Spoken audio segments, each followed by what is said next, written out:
Market రాని మన వాళ్ళంతా ఇళ్ళకు రాని ఇళ్ళ వాళ్ళకు రారు.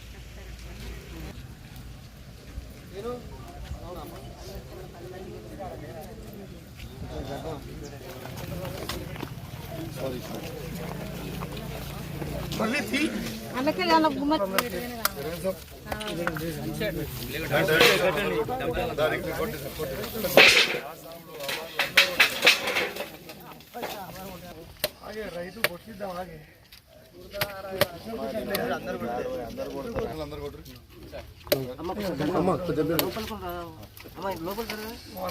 పేపర్ రావాలమ్మా సైడ్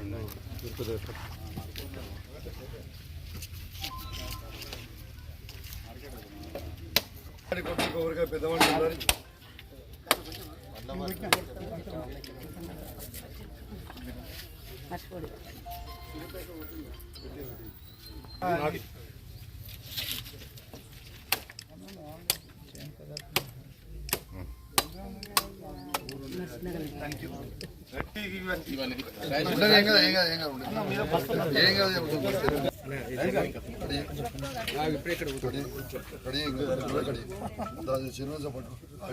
నీ మార్కెట్ కాబట్టి ఫస్ట్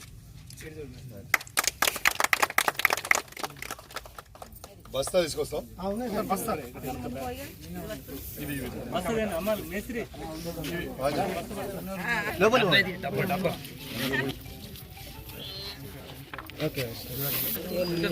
అమ్మా మీరు వెనక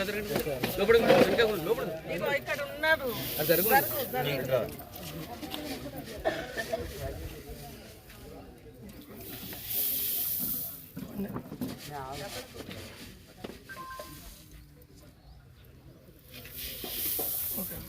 ఓకేనా?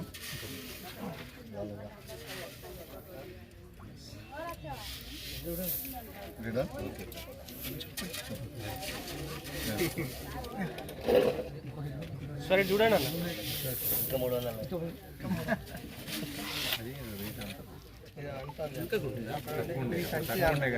చేతులు దగ్గర పెట్టి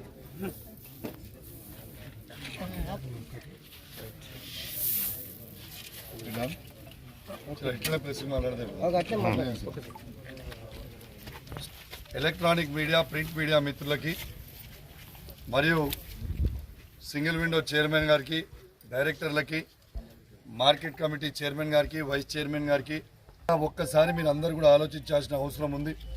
తెలంగాణ రాకంటే ముందు ఎంత ఇబ్బందికరమైన పరిస్థితికి రైతులకు ఉండేది అనేది మీ అందరూ కూడా గమనించాల్సిన విషయం.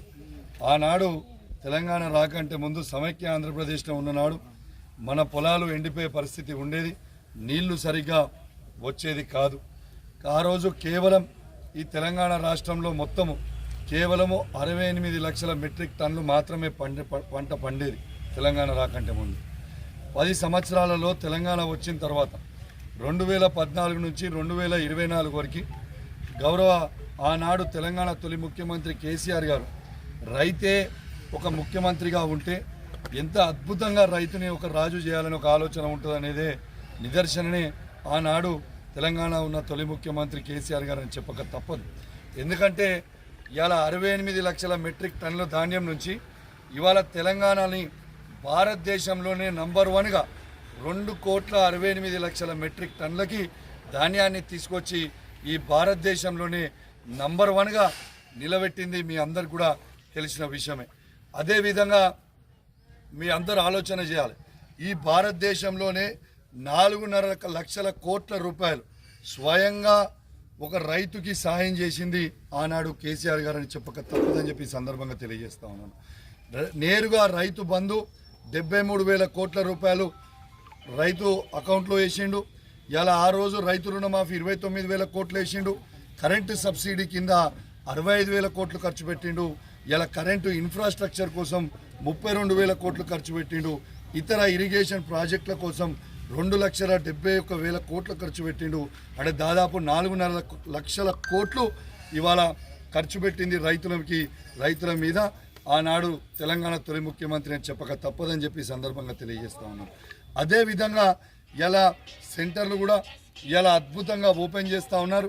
ఇలా సెంటర్లను కూడా అద్భుతంగా ఇలా ఏ రాజకీయాలు లేకుండా ధాన్యం కూడా మొత్తం కూడా కొనాలని ఈడ ఎట్టు పరిస్థితుల మిల్లర్స్ ఏది కూడా ఫ్రాడ్ చేయొద్దని, ఇలా ఉన్నదాని కింద 41 కంటే ఎక్కువ పెట్టొద్దని ఇలా నేను దయచేసి రైతుల పక్షాన నేను ఇక్కడ ఉన్న వాళ్ళందరినీ కూడా కోరుతా ఉన్నాను.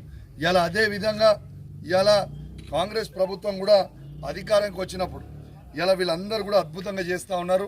సెంటర్లు ఓపెన్ చేస్తూ ఉన్నారు. వాళ్ళ మేనిఫెస్టోలో పెట్టినట్టు అన్ని 10 రకాల పంటలకి బోనస్ ఇస్తామన్నారు.